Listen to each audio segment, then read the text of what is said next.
Well, thank you, and brethren, welcome to the seventh day of Unleavened Bread 2018. Hard to believe that the feast went by so quickly this year. I've already learned two things this morning. The first thing I learned was where Trump Avenue is, and I didn't know if it was Donald Trump or the last Trump, or if they'll both be synonymous in prophecy. I guess we'll find out in the future. But I found out where Trump Avenue is, and I also found out why Mr. Lee had so many of his dates cut short when he attended college. So, where is he? Just teasing, just kidding. Well, this is the seventh day of unleavened bread, and traditionally we have understood that the people of Israel may have crossed the Red Sea on this very day. So I'd like to start out with taking a look at that scripture and drawing a metaphor from it. If you'll turn to Exodus chapter 14 and verse 9 with me. Today I actually have two metaphors. I'd like to talk about this very powerful number of verses here in Exodus chapter 14. And then after we look at this as a metaphor, I'd like to talk about a more modern metaphor of a historical event that occurred a little over 100 years ago and mesh them together a little bit and see what we can learn about what our next thoughts and steps and actions should be as the Feast of Unleavened Bread come to a conclusion this year. So we're going to pick it up here in Exodus chapter 14, beginning in verse 9. Of course, Israel was pinned against the Red Sea. So the Egyptians pursued them. Pharaoh had changed his mind after he let them go, and all the horses and chariots of Pharaoh, his horsemen and army, and overtook them, camping by the sea beside Pihahiroth and before Baal-zephon. And when Pharaoh drew near and the children of Israel lifted their eyes, and behold, the Egyptians marched after them. So they were very afraid. And the children of Israel cried out to the Lord. Then they said to Moses, "Because there were no graves in Egypt, have you taken us away to die in the wilderness? Why have you so dealt with us to bring us up out of Egypt? Is this not the word that we told you in Egypt, saying, 'Let us alone, that we may serve the Egyptians'? It would have been better for us to serve the Egyptians than that we should die in this wilderness." So they were afraid, and they were thinking backward. They were thinking of how it was in Egypt. And this is what their perspective was of this situation. And then beginning in verse 13, and Moses said to the people, "Do not be afraid. Stand still and see the salvation of the Lord, which he will accomplish for you today. For the Egyptians whom you see today, you shall see no more forever. For the Lord will fight for you, and you shall hold your peace." So he's saying, calm down, relax, don't panic, stand still, and watch the great God in all of his might and glory do what he's going to do. But then God has another opinion, beginning in verse 15. And the Lord said to Moses, "Why do you cry to me? Tell the children of Israel to move forward." So let's not reminisce about the past.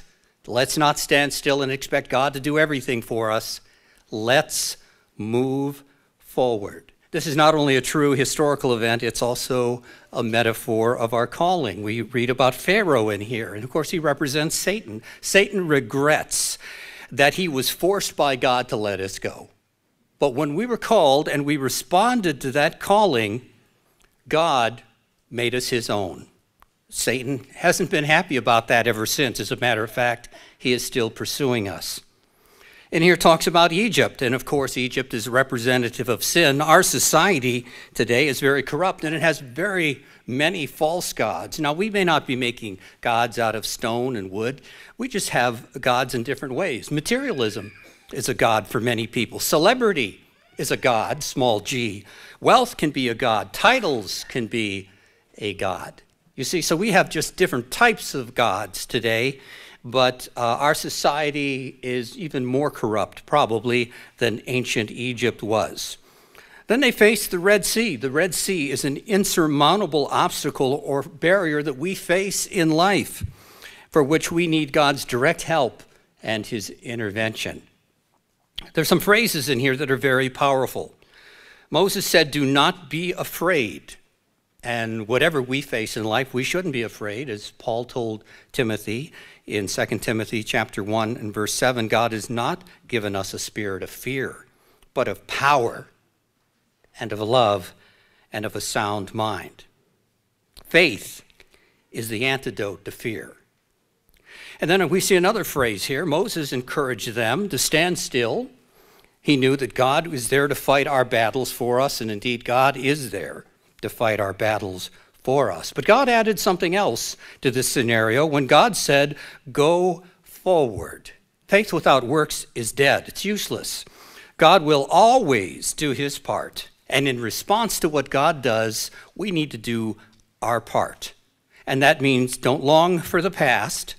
Don't expect God to do everything, but put one foot in front of the other, and then the other foot in front of that foot, and move forward.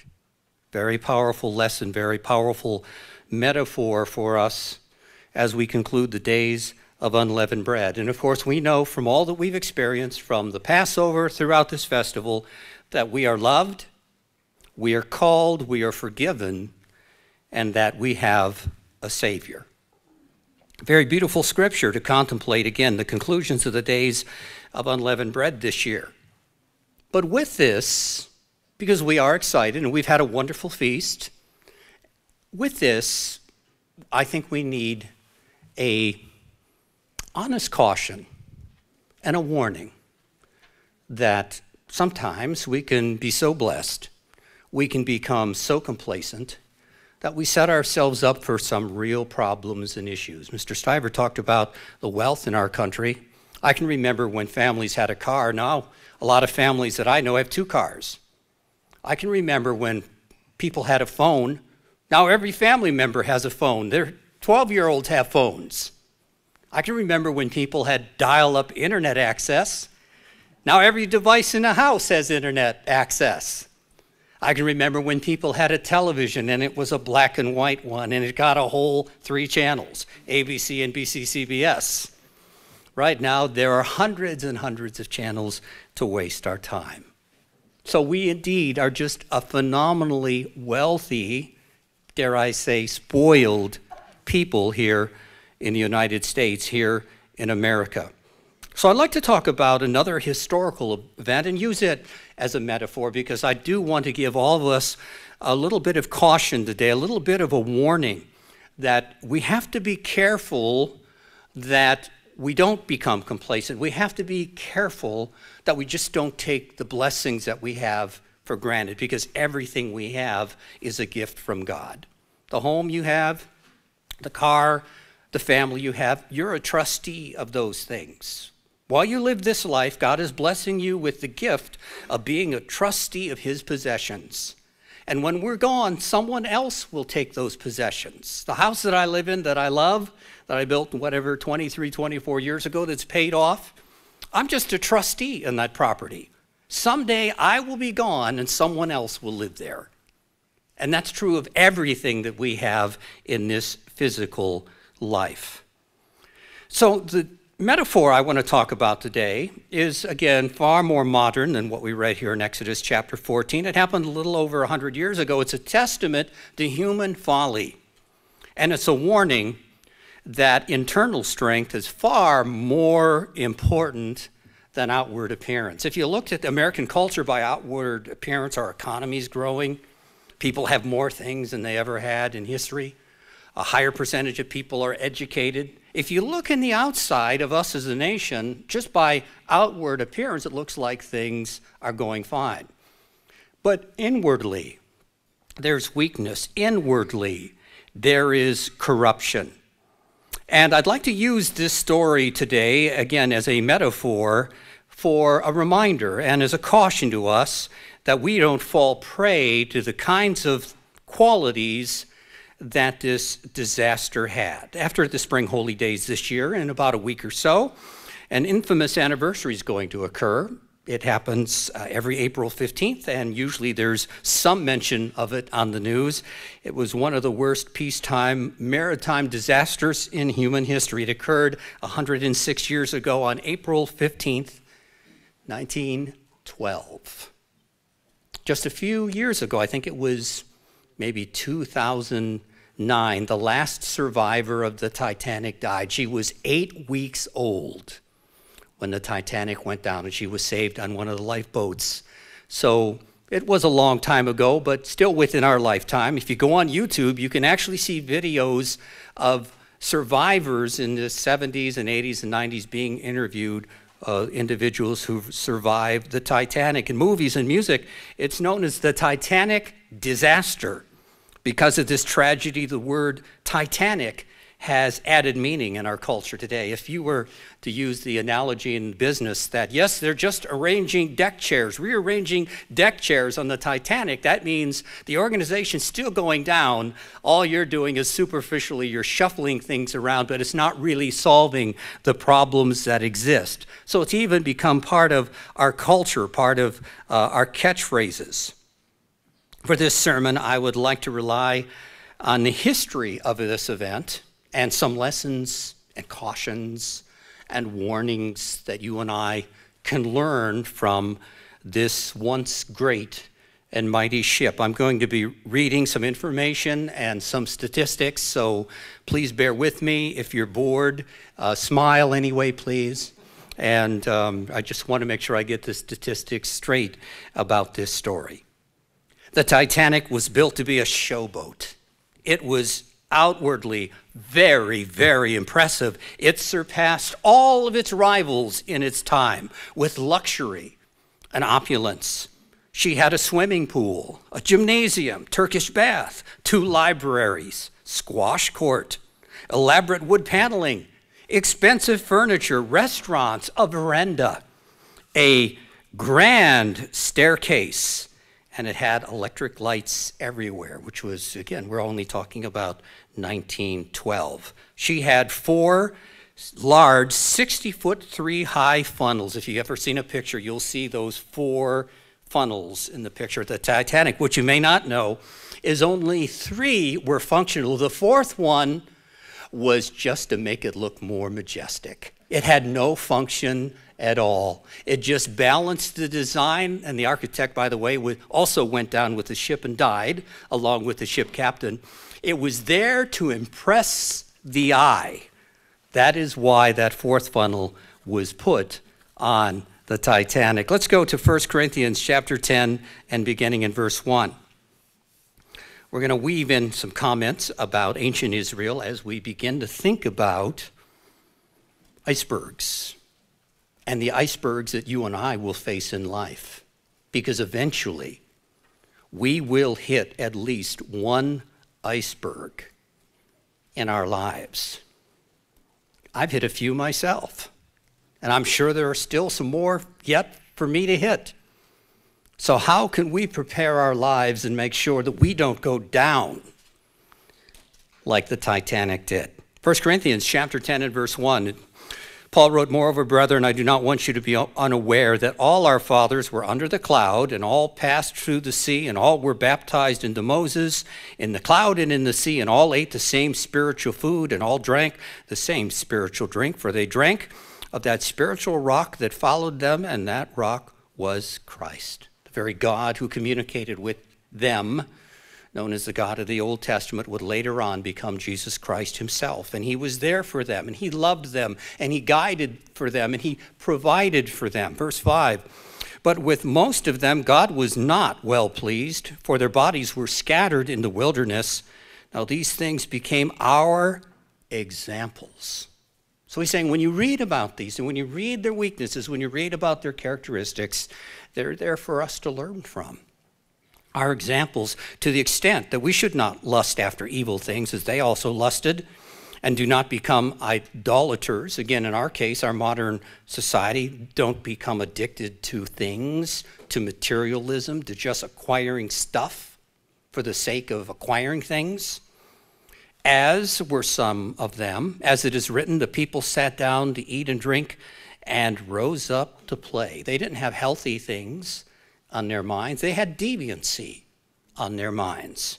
Verse 8, "Nor let us commit sexual immorality as some of them did, and in one day 23,000 fell. Nor let us tempt God, as some of them also tempted and were destroyed by serpents, nor complain, as some of them also complained and were destroyed by the destroyer. Now all these things happened to them as examples for us to learn from. For us to say, aha, I don't want that to happen to me. I don't want to make the same kinds of mistakes that they made. Continuing, and they were written for our admonition, upon whom the ends of the ages have come. Therefore, let him who thinks he stands take heed, lest he fall. So we're excited. We're on a high. We've went through the Passover. We renewed our covenant with our Savior, Jesus Christ. We have removed leaven from our homes. We've thought about sin. We've thought about, examined our lives. We've looked at ways that we can grow and improve. So it's very easy coming off of these days to be excited about our relationship with God and maybe just allow it to go to our heads and be setting ourselves up for some real trials and real problems. Again, therefore, let him who thinks he stands take heed lest he fall. No temptation has overtaken you except such as common to man. But God is faithful, who will not allow you to be tempted beyond what you are able, but with the temptation will also make a way of escape that you may be able to bear it. So we all within the human race have the same vices, the same temptations, the same human urges. There's nothing new in that regard. It's dangerous to be so foolish to only look on the outside of things. And when you look at the Titanic, it was majestic. That's why they named it the Titanic. It was huge, majestic, regal, big. On the outside, it was very, very impressive. Jesus said in Matthew chapter 23 and verse 27, he said, "Woe to you, scribes and Pharisees, hypocrites, for you are like whitewashed tombs, and indeed appear beautiful outwardly, but inside are full of dead man's bones and all uncleanness." So all of the negative qualities that Paul mentions here about Israel came from the inside. It was generated from their hearts. When he talks about their promiscuity, their complaining, they're testing God, not being thankful for what they had, but always trying to test God, to push God, and yielding to temptations. These are all things that originate from the inside, and then as a result, they are demonstrated by our actions. They were excited. In chapter 15, they sang a song. They were so excited to finally leave Egypt. And remember, they plundered Egypt before they left. They took gold and silver and beautiful garments, and they plundered the Egyptians. They crossed the Red Sea, and in chapter 15, they're singing a song. They are excited. They're on a high. And brethren, that sometimes is when we risk falling into trouble, falling into danger. Get back to the Titanic here. The Titanic was built by the White Star Line and weighed 46,000 gross tons. It was about 885 feet long, which is quite long, 95 feet wide. The ship had been dubbed unsinkable by many experts because of a unique design it had. It had 16 watertight compartments or bulkheads.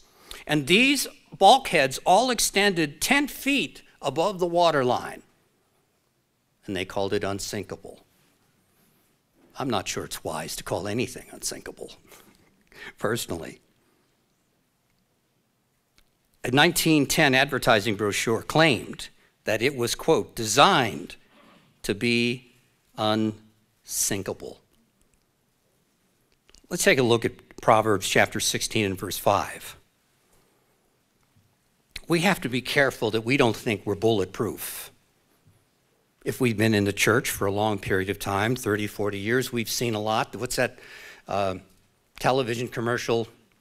We know a thing or two because we've seen a thing or two, right?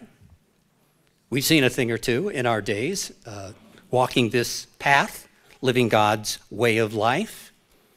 And it's very easy to begin to think, wow, I'm kind of bulletproof. I'm okay, made it this far. I can just take it easy. I can coast, or I can become complacent. And that's just not a wise thing to do. Proverbs chapter 16, verse 5, everyone proud in heart is an abomination to the Lord. Though they join forces, none will go unpunished. In mercy and truth, atonement is provided for iniquity, and by the fear of the Lord, one departs from evil.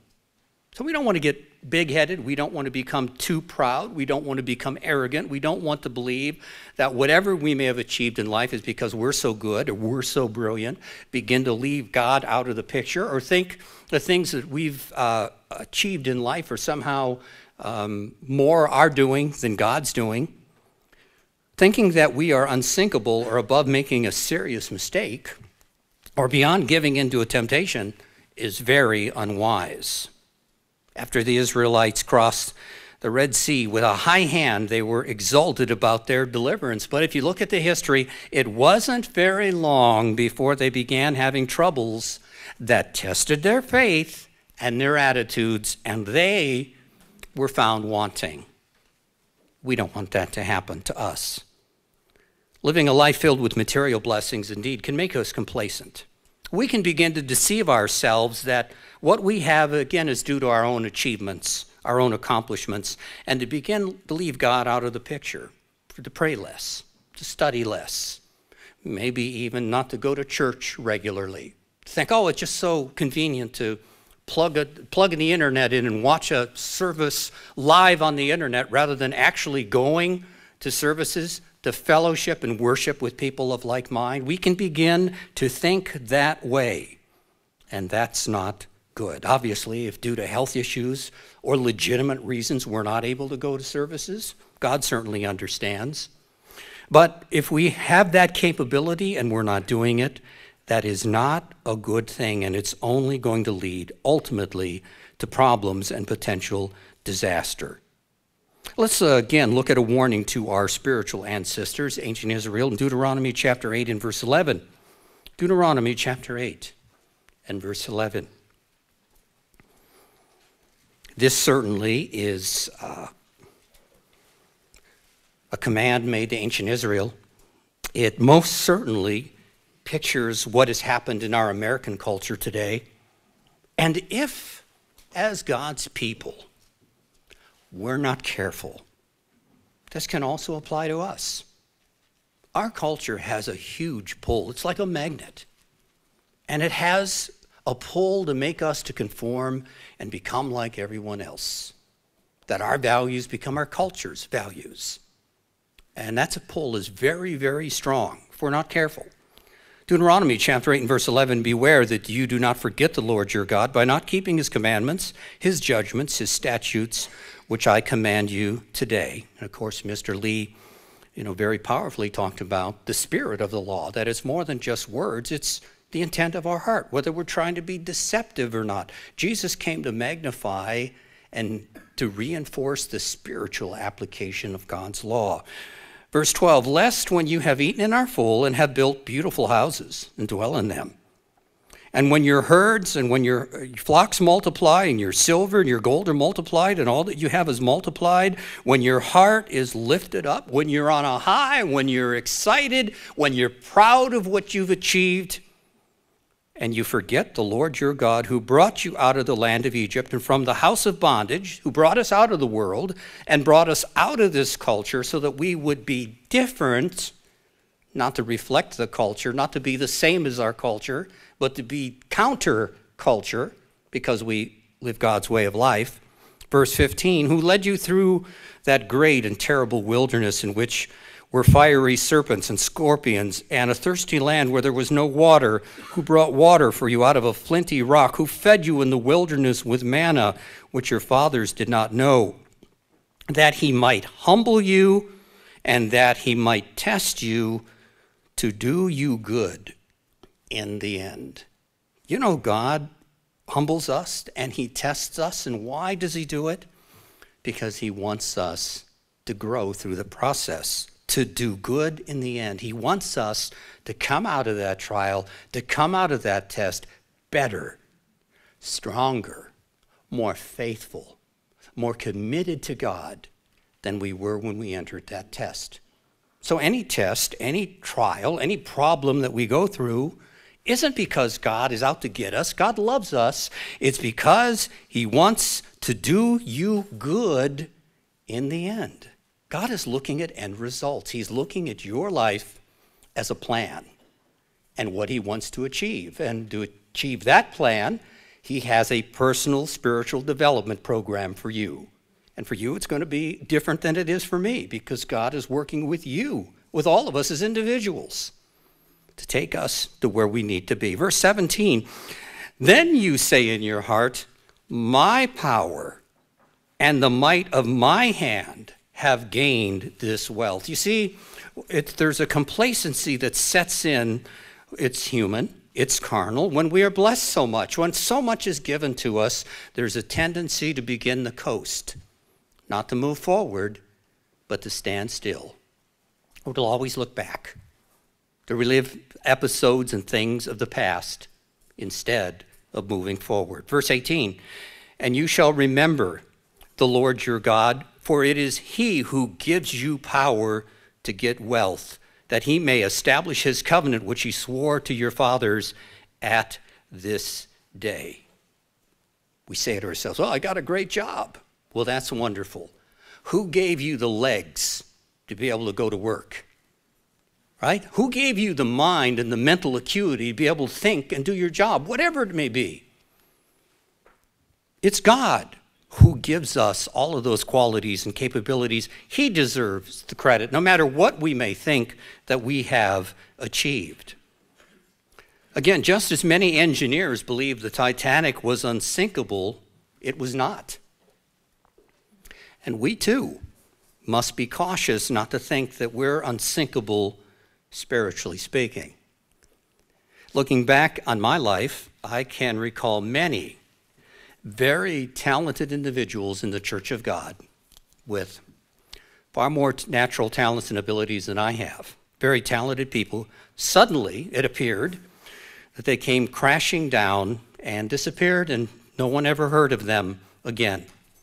They didn't really suddenly come crashing down. We have a phrase that we say in the business consulting world, and that phrase is that an organization fails slowly, slowly, slowly, fast. Okay, that's how organizations fail. Now, oftentimes, it means that the decline was very slow at first and that it was barely perceptible. Most people didn't even see it happening. Those who worked there the forest were too close to the tree to see the overall forest. And decline was happening. There were things that were going on, but they were so slow and barely imperceptible and perceivable that the warning signs were ignored. But the subtle decline was still going on, and eventually it reaches a tipping point when it's too late. And brethren, the same thing happens with people. The same thing can happen to me. The same thing can happen to you if we think we're unsinkable, if we think we're bulletproof. In its maiden voyage in 1912, it was from Southampton, England to New York City. On just the 5th day of her maiden journey, around 10:40 p.m. that night on April 12th, the mighty ship struck an iceberg about 95 miles south of the Grand Banks of Newfoundland. In spite of the Titanic being proclaimed unsinkable, the iceberg sufficiently damaged the ship to make it sink in less than 3 hours. And that's fast. Later investigations found a number of reasons to explain why the disaster occurred. There's actually, by the way, a mathematical formula. I don't consider myself a mathematician, but they use a mathematical formula to compare the density of ice and the density of seawater, and it comes out that in most cases, 90% of an iceberg is actually below the water surface. What you see is truly just the tip of the iceberg. There's danger there, and what you see is just a small percentage of the danger that is lurking there. Let's go to 1 Peter chapter 5 and verse 6. If you'll turn there with me, 1 Peter chapter 5 and 6.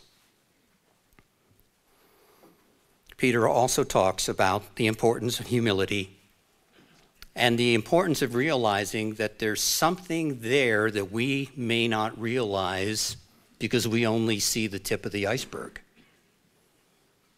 1 Peter chapter 5 and verse 6, therefore humble yourselves under the mighty hand of God that he may exalt you in due time. And there will come a time when we will experience the glory during the resurrection like Mr. Blakey sang about. There will come a time when we experience that resurrection, that we are changed in the twinkling of an eye from mortality to immortality, and that will be our due time. Verse 7, casting all your care upon him, for he cares for you. God loves us very much. Be sober, be vigilant, because your adversary, the devil, walks about as a roaring lion, seeking whom he may devour. Resist him, steadfast in the faith, knowing that the same sufferings are experienced by your brotherhood in the world. But may the God of all grace, who called us to his eternal glory by Christ Jesus, after you have suffered a while. And why do we suffer a while? Because God is working with us. He has a development plan for us, and that suffering is to do good in the end, to make us better than we are today. After you've suffered a while, perfect, establish, strengthen, and settle you. To him be the glory and the dominion forever and ever. Amen. So there is a spiritual force, very devious spiritual force out there. And thankfully, because of God's mercy and grace and through his Holy Spirit, we are shielded from a lot of that evil. But we're still carnal. We can still yield to bad thoughts. Bad attitudes can overwhelm us. We still can be very susceptible to this roaring lion who's just looking for an angle, looking for a way, looking for a loophole to get into our lives and destroy us. There are things going on that we're not even aware of, things going on in our lives that we're not paying attention to, and if we're not careful, it can lead to a personal disaster. Satan knows our family history going back generations and generations. He knows what's in our DNA. He knows our Achilles heel, even if we don't know it or recognize it. I was very blessed years ago to be called as a teenager, and I could see that in my family, there was an Achilles heel of alcoholism. My grandfather was an alcoholic. My father was an alcoholic, and my mother had to divorce him when I was a small child. I had an aunt. One of his sisters died as a young woman of cirrhosis of the liver. So there was a history of alcoholism in my family. And I could see and understand at that time, and it has served me well, that that could be my Achilles heel. Now I drink, but I drink in moderation. But I, through self-examination, realized that that could bring me down. And for all of us, it may be something different. But I can tell you that that roaring lion knows exactly what it is in your life. And he'll use it. He'll do everything he can if we allow him to pull us down. Now back to the Titanic. Here's what happened to the Titanic after it struck the iceberg. The ship had been steaming too fast in dangerous, icy waters. Or sometimes we're just in life, just on autopilot. We're just running around without any purpose, without realizing that we're just going too fast. Maybe we need to slow down and stop, get some prayer in, get some Bible study in, get some meditation in. Are we just running around? Are we also steaming too fast in dangerous waters in our life? It says the available lifeboats provided room for only about half of the passengers and crew, even though the Titanic had more lifeboats than were required by law at the time. So the law was loose. They didn't have enough lifeboats for even half of the people on the ship, and if that wasn't bad enough, they only put sometimes 3 to 4 people on a lifeboat instead of the 20 that it was designed for. So there was no organization in getting people on those lifeboats. The ship was designed to stay afloat if 4 of the 16 bulkheads were filled with water. However, after it hit the iceberg, 5 were filling with water. As the water poured into the front of the ship, it filled up one of the watertight bulkheads. It pulled the wall of the next bulkhead until it was underwater, and then it filled with water. And then the next bulkhead, which originally had been designed to be 10 feet above water, it filled with water. And that cascading effect continued until the ship was ultimately and completely doomed. The water simply cascaded from one bulkhead to another and the next until the ship was filled with water. Eventually, the ship broke apart between the last 2 funnels and sank under the water. The Titanic didn't have much support out there. There was a nearby ship named the California, and it was close to the scene, but it didn't come to the rescue because its radio operator was off duty and asleep. No one was there to get its messages. Help, we need help. We've hit an iceberg. Later, when the Titanic shot up red flares in the distress signal, other ships that were nearby thought they were celebratory fireworks. Oh, it's her maiden voyage. Look at the beautiful fireworks. All right, Titanic, go for it. So they didn't have much support. The Titanic didn't have enough lifeboats for the total number of passengers, and many of the 20 were only filled with a few people instead of their capacity. Ecclesiastes chapter 4 and verse 9. They were left alone. They needed help, and they didn't receive any help. But it doesn't have to be that way for us as God's people. Ecclesiastes chapter 4 and verse 9. Because one of the reasons it's important for us to fellowship together on the Sabbath, to fellowship together on God's high days, is because God has called us to be his family, a spiritual family who is there for one another, there to support each other. Ecclesiastes chapter 4 and verse 9, 2 are better than 1 because they have a good reward for their labor. For if they fall, one will lift up his companion. The Titanic had no one to help her, no one to lift her out of the water, no one to send extra lifeboats to save the people who were falling into that cold water. Continuing, but woe to him who's alone when he fails, for he has no one to help him up. Again, if 2 lie down together, they will keep warm. But how can one be warm alone? Though one may be overpowered by another, 2 can withstand him. And even better yet, a 3-fold cord is not quickly broken. So we need support. God has called us, brethren, as God's people, to support each other and to be there for one another. The Titanic, again, was all alone with no real support system. God has given us each other as a support system to look out for each other, to care for each other. And when we see someone struggling, saying, how can I help you? To be there for them. Romans chapter 12 and verse 10. Let's look into this a little more deeply. Romans chapter 12 and verse 10, Paul's letter to the church at Rome.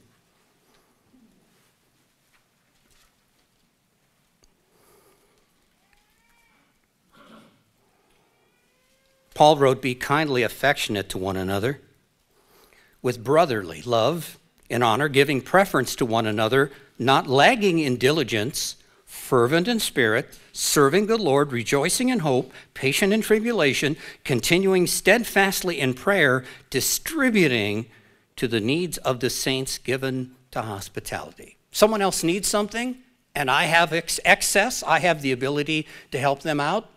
It says here that we should distribute to the needs of the saints. Given the hospitality, someone lost their job. How about a bag of groceries to help them out? Maybe they have a short month. Maybe to offer a little cash to help them to pay a utility bill or a mortgage payment or something that they may be struggling with. Again, this is what it means to be kindly affectionate to one another with brotherly love. Unlike what the Titanic experienced, it had to face its tragedy alone. We can be encouraged and strengthened by having people around us. When God's children are struggling, stranded or sinking spiritually, we need to offer our help. We need to become a lifeboat the Father sends to support and encourage someone in their time of need. Not to sit back and say, oh, well, it's too bad, so sad. You know, on the Titanic, there were 3 classes of people. If you got a first-class ticket, it was pure luxury. You got to enjoy all of those amenities I discussed earlier, and many wealthy people were in first class. Then there was second class. It's what we might call those who could afford a middle-class payment.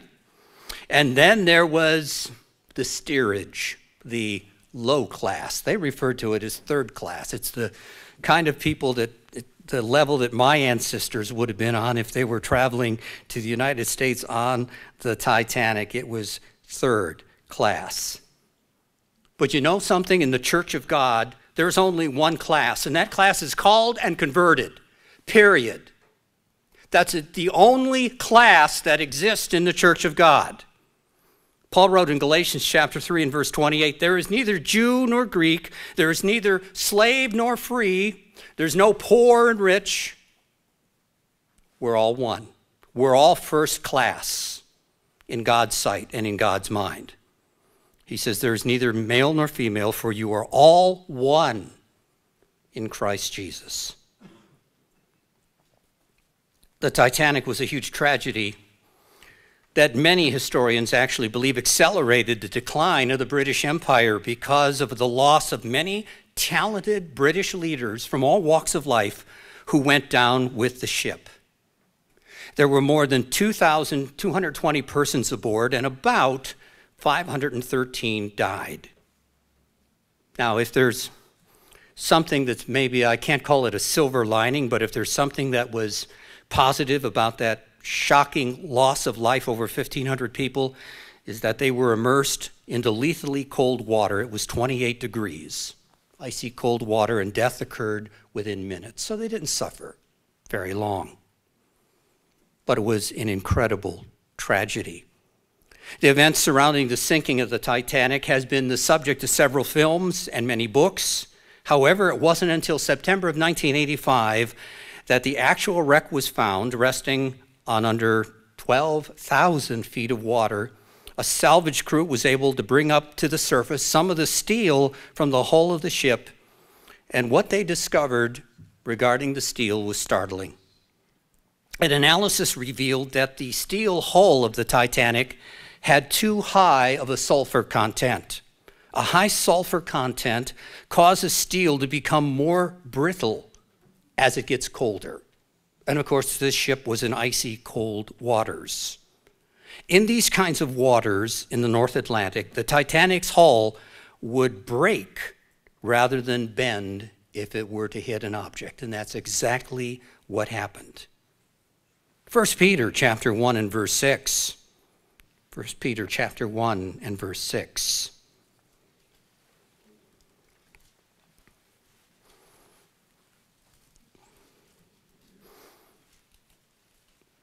Peter writes in 1 Peter chapter 1 and verse 6, in this you greatly rejoice, though now for a little while, if need be, you have been grieved by various trials. There go those trials again. There go those tests. For a little while, it says, why? To make us better in the end. That's why. That the genuineness of your faith, being much more precious than gold that perishes, though it is tested by fire, may be found to praise, honor, and glory the revelation of Jesus Christ. When it's talking here about metal being tested by fire, it's talking about the heat of a fire used in a smelting process. When making steel, like in the hull of the Titanic, it was smelted. Now you might say, what is smelted? Actually, it's a very ancient technique. If you go back to the book of Job, don't turn there, I'll read it. Job chapter 28 and verse 2, Job wrote, iron is taken from the earth and copper is smelted from ore. Now, it's possible the book of Job was even written before Moses wrote the Pentateuch. It may be the oldest scripture in the Old Testament as far as when it was actually written. And here we already see a process called smelting. Smelting is a process that applies heat in order to melt out a base metal and to separate that base metal from other elements that may be in that raw metal. In the case of the Titanic, it was not done effectively, and the steel was of inferior quality.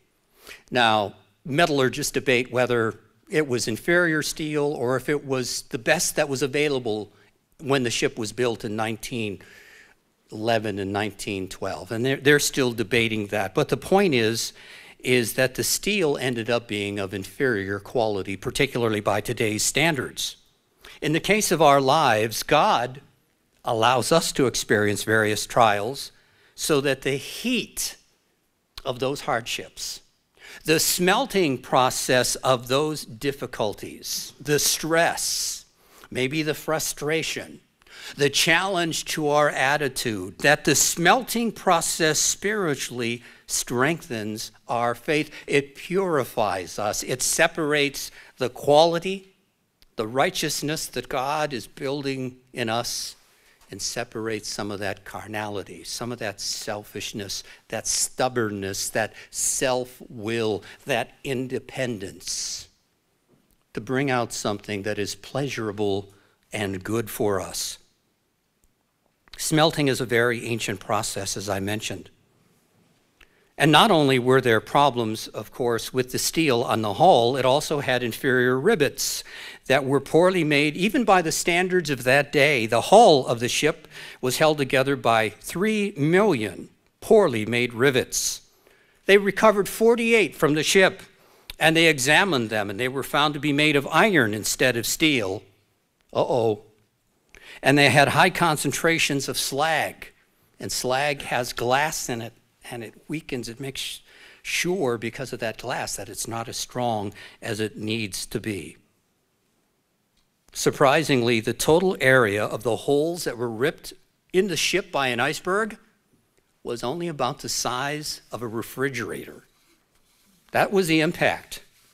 That's all that it took.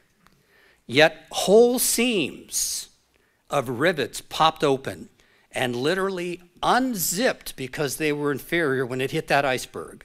One popped, and then pop, pop, pop, pop, pop, pop, pop, pop, pop. A whole seam along the length of the ship, all of those rivets unpopped. A length of 300 feet. The rivets popped out below the waterline. So you see, this ship that had an impressive outward appearance, that really looked good in the outside, had some serious internal flaws that brought it down. There's a valuable lesson to learn from this example if we are humble enough to take the time to really know ourselves. In life, there will be trials and temptations, and they're going to test our mettle. And again, all of us, if we haven't already, all of us are going to hit at least one iceberg in our spiritual lives. What kind of mettle will we show when that happens? We have internal weaknesses that can potentially bring us down. And the purpose of these days is to remind us of the need to examine ourselves, to look in those areas and discover areas that we need to strengthen. Maybe we have rivets that we need to replace, spiritually speaking. Maybe our foundation of our whole calling was a little shaky. And maybe we need to rebuild our faith in Jesus Christ. Maybe we need to apologize to people that we've been angry with for a long time. Maybe we need to forgive individuals who have hurt us. Let's go to Galatians chapter 6 and verse 3. Galatians chapter 6 and verse 3.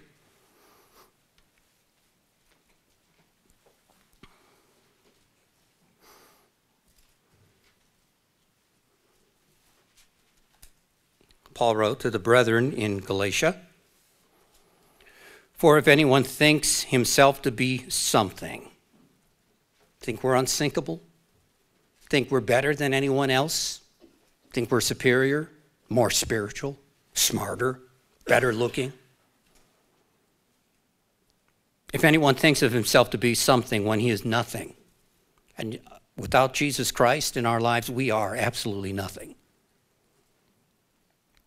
Thinks himself to be something when he is nothing, he deceives himself, but let each one examine his own work, and then he will have rejoicing in himself alone and not in another, but each one shall bear his own load. So when we hit that spiritual iceberg, will we be strong enough on the inside to absorb that impact? Will we have enough faith?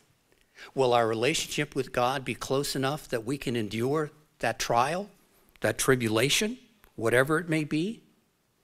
The mighty Titanic was considered to be unsinkable, and again, even though it looked impressive on the outside, it had internal flaws that led to its destruction. How about us? Do we have internal flaws that we've been hiding, ignoring, living in denial? Then a night came for the Titanic because it didn't take care of its issues. It wasn't strong enough. It wasn't designed to endure what it encountered. And then came a night when the mere tip of an iceberg was noticed, but it was too late to avoid it. I mean, even though it was in a geographical area known to have many icebergs, not enough care was given to avoid danger. Have we examined ourselves to know where the danger lies in our lives?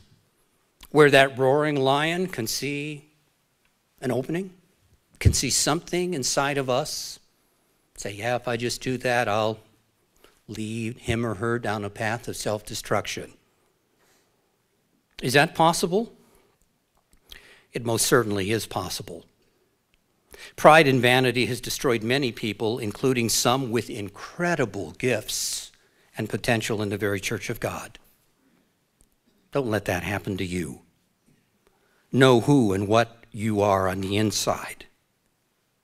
Know what you're capable of and avoid areas that will take you under. Avoid areas in your life that will sink your goals. Like the Titanic, the same may be true in our lives.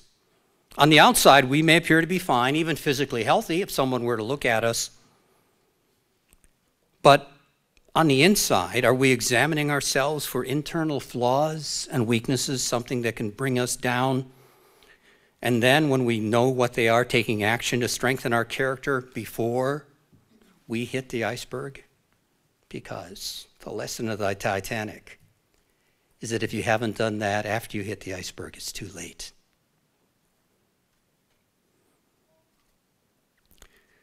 Eventually, all of us are going to hit a spiritual iceberg in life. It may be our health. You could get a doctor's report tomorrow that's devastating news to you.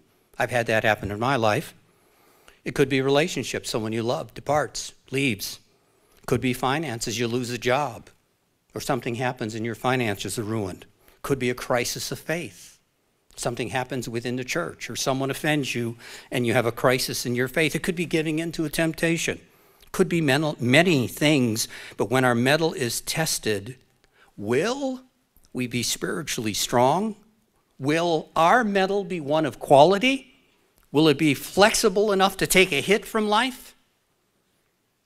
Or will we become bitter, fragile? You know, when our mettle is tested, it's going to respond in one of two ways. Either it becomes stronger and more impurities are discovered and removed through that heating process, that smelting process that God allows to happen to us in a spiritual sense. I already read earlier from 1 Peter chapter 1 and verse 7, he said that the genuineness of your faith, being much more precious than gold that perishes, though it be tested by fire, may be found to praise, honor, and glory at the revelation of Jesus Christ. So that's the one thing that can happen, and that's the purpose of those tests. By the way, that's the purpose of those trials. But a second thing can happen to us if we're not prepared and our mettle is tested. We will become angry, bitter, and our faith becomes brittle. That has happened to many, many people. Just like the rivets on the Titanic. One thing happens when you have a root of bitterness. changes your perception, and then everything that happens you interpret in a negative way, and those rivets go pop, pop, pop, pop, pop, till you've made yourself in a rage, and you're angry, and you're discouraged, and you leave, and you depart. Hebrews chapter 12 and verse 14. Hebrews chapter 12 and verse 14.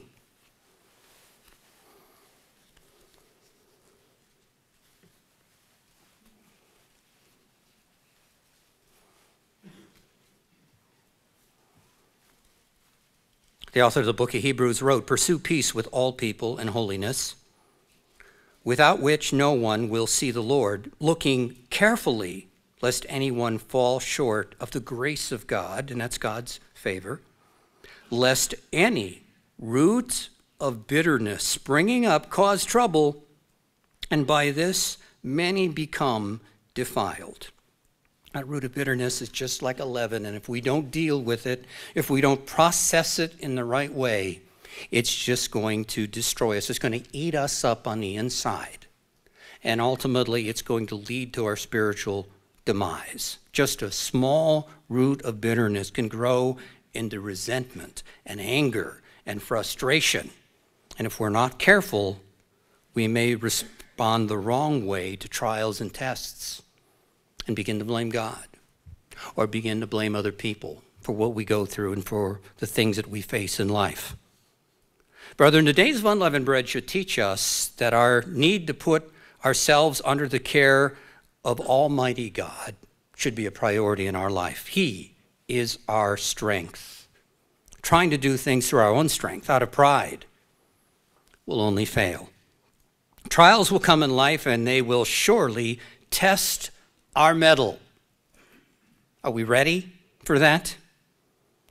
What we are truly made of will be revealed during one of those times. A genuine faith, a steadfast faith, is what keeps us holding things together when we receive the blows that life gives us, and being flexible to those blows rather than being brittle and allowing it to break us. One good thing came out of the Titanic disaster. It changed the way forever that ships are designed, and ever since then, many laws and many things were changed because of that terrible disaster. For example, they instituted an international ice patrol. Now, by law, all ships have to have sufficient lifeboats and training on how to get people, the maximum number of people in those lifeboats.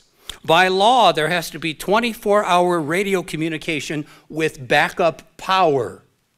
By law, in the maritime world, red flares always mean distress. They don't mean, oh, they're having a good time, they're celebrating.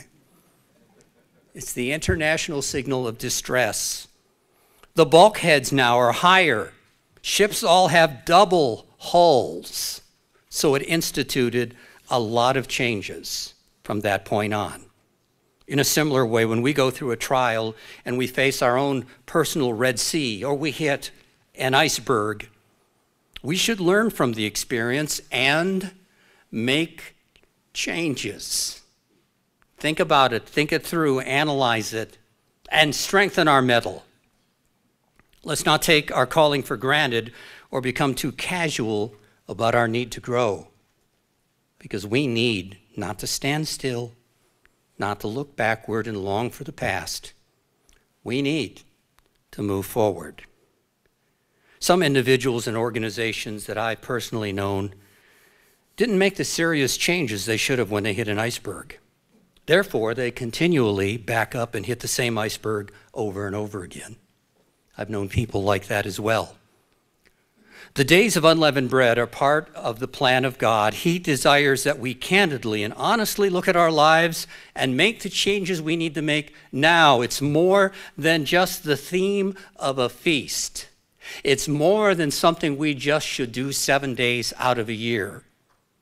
It is important for us to know what we're made of, to know thyself. And if something is weak or lacking, we need to correct it. And if we're willing to do this, we'll be a stronger people, a better people, and we'll be genuine ambassadors for Jesus Christ. one final scripture today. If you'll turn to 1 Corinthians chapter 3 and verse 10, our final scripture.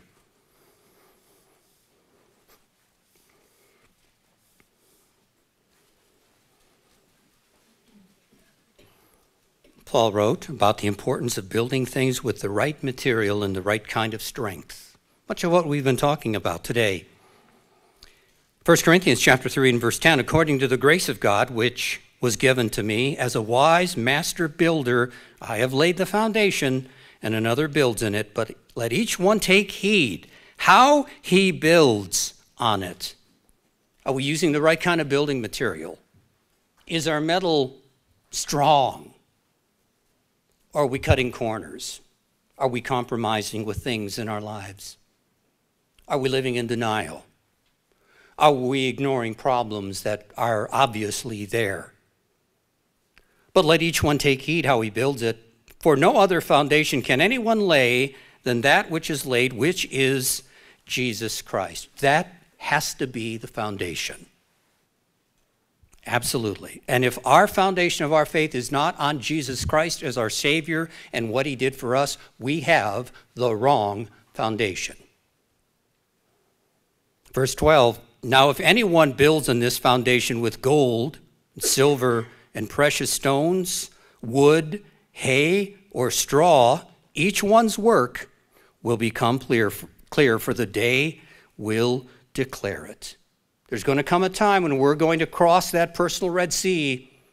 We're going to hit that tip of that iceberg, and it's going to show what kind of building materials we used, because it will be revealed by fire. If our building material is straw, how long does that last under fire? Not very long. It's not very good. How about hay? Not very long. Not very good. Wood. Well, it may take a little longer to start it, but I have a fireplace, and even I'm smart enough to know that wood burns into ashes and it's totally consumed and destroyed. Precious stones, well, that's a little better. Takes a lot of heat to melt a stone. It's something that has rock in it. How about silver or gold? You see, because as Paul says here, it will be revealed by a smelting process, by fire, by a trial, by a challenge. And then we're going to find out the stuff that we're really made of. And the fire will test each one's work, what sort it is. And if anyone's work which he has built on endures, he will receive a reward. And if anyone's work is burned, he will suffer loss, but he himself will be saved, yet so as through fire. So the good news here is if our building materials aren't of the quality they need to be, God doesn't condemn us. He says we're just going to have to go through the fire personally. But we're not condemned. Well, today we are celebrating, worshiping our great God, and celebrating on this seventh day of unleavened bread. As Paul reminds us here, we are God's building. He's building something wonderful in you. He's building something great in your life for his kingdom. Let's leave it in his hands. Let's have good hearts, sound minds, and allow the Father to do that smelting process in us to make us into the image of his Son. And on our part, let's make sure that we're examining ourselves more than just 7 days, more than just the theme of a festival season, that we've taken the time to truly know thyself and to know the kind of things that can pull us down, can shipwreck our lives, and to begin making those changes to become a better people, a more godly people, a more righteous people and faithful to God's way of life. Because that really is the message in the core of the 7 days of unleavened bread. Have a wonderful meal.